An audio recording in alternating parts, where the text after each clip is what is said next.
यह संसार समय के चक्र से बंधा है और समय खुद चलता है युगों के माध्यम से। सतयुग, त्रेता युग, द्वापर युग और अब हम हैं कलयुग में। क्या आपने कभी सोचा है इस कलयुग का अंत कैसे होगा? क्या सच में भगवान विष्णु का 10वां अवतार कल्कि आएगा? और कब होगी धर्म की पुनर्स्थापना?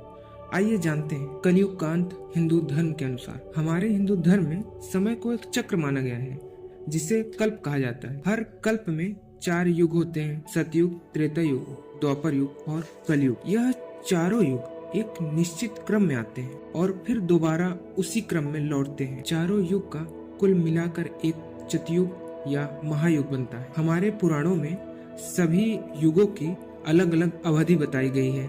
जैसे सतयुग की अवधि है 17,28,000 वर्ष, त्रेता युग की जो समय अवधि है वो 12,96,000 वर्ष है और द्वापर की अवधि 8,64,000 वर्ष है और फिर अंत में आता है कलयुग जिसकी अवधि 4,32,000 वर्ष बताई गई। तो इस तरह हमारे धर्मों में चारों युगों की अलग अलग अवधि है, लेकिन हर युग में धर्म की शक्ति कम होती जाती है और कलयुग जो इस चक्र का अंतिम भाग है उसमें अधर्म अपने चरम पर पहुंच जाता है। पर जैसा कि हर रात के बाद सुबह होती है, वैसे ही कलयुग का अंत एक नए सतयुग की शुरुआत का द्वार है। हमारे हिंदू धर्म ग्रंथों के अनुसार कलयुग की पहचान इसके लक्षणों से होती है। श्रीमद् भागवत महापुराण के अनुसार इस युग में लोग लोभ, अहंकार, काम और क्रोध के अधीन होंगे। धर्म को व्यापार बना दिया जाएगा, रिश्तों में स्वार्थ होगा और ज्ञान का अपमान होगा। अगर सरल शब्दों में कहें तो कलयुग में धर्म एक दिखावा बन जाएगा। सच्चाई,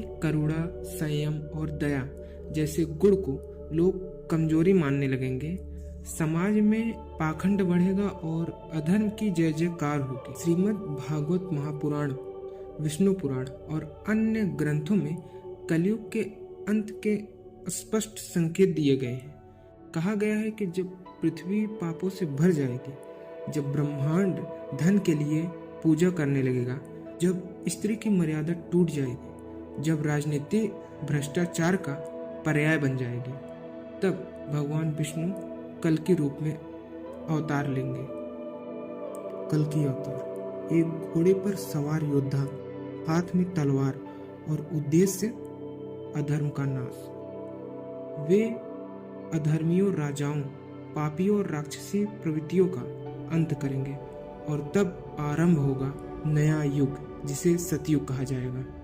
जब अधर्म की सीमाएं टूट जाएंगी, जब धर्म का 1/4 भी शेष नहीं बचेगा, तब भगवान कल्कि प्रकट होंगे एक ब्राह्मण कुल में।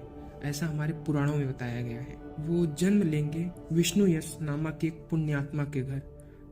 उनके पास होगी एक दिव्य तलवार जिसका नाम होगा रत्न मार्गिनी और उनका वाहन होगा देवदत्त नामक एक तेजस्वी सफेद घोड़ा। वे अधर्मियों का विनाश करेंगे, असुरों का अंत करेंगे और फिर सतयुग की पुनः स्थापना करेंगे। हमारे हिंदू ग्रंथ में कुछ विशेष संकेत का उल्लेख है जो हमें कलयुग के अंत की ओर इशारा करता है। जैसे भूख और अकाल का फैलना, पानी और वायु का दूषित होना, स्त्रियों का शोषण और नैतिक पतन, धर्म गुरुओं का लालची और भोगी बन जाना, राजनीति में अत्याचार, असत्य और स्वार्थ का बोलबाला, माँ बाप का तिरस्कार और रिश्तों का टूटना, ये सारे संकेत कलयुग के अंत की ओर इशारा करेंगे। दोस्तों, अगर ध्यान से देखें तो ये सारी बातें आज के समय में कितनी स्पष्ट रूप से दिखाई देती हैं, है ना? ये सब इस बात के संकेत हैं कि हम धीरे धीरे उस समय की ओर बढ़ रहे हैं जहाँ कल्कि अवतार का आगमन निकट होगा। कल्कि अवतार केवल विनाश के लिए नहीं आएंगे, वे धर्म की स्थापना करेंगे। वे मनुष्यों को सच्चे धर्म का मार्ग दिखाएंगे जहाँ सत्य, करुणा, दया और भक्ति का साम्राज्य होगा। जब अधर्म नष्ट हो जाएगा, तब कल्कि कुछ विशेष आत्माओं को चुनेंगे जो नए सतयुग की नींव रखेंगे। यह सारी बातें हमें कल्कि महापुराण में देखने को मिलता है और फिर समय का चक्र फिर से आरंभ होगा और सतयुग फिर से शुरू होगा। दोस्तों, अब सवाल उठता है, क्या हम सच में कलयुग के अंत के करीब है। कई विद्वान मानते हैं कि अभी हमें हजारों साल बाकी हैं कलयुग के अंत होने में, पर कुछ विद्वानों का यह भी कहना है कि अगर मानवता ने अपनी दिशा नहीं बदली तो यह अंत समय जल्द ही सामने आ सकता है। कलयुग भले ही अधर्म का युग हो, पर यह भक्ति के लिए सबसे उपयुक्त समय भी है।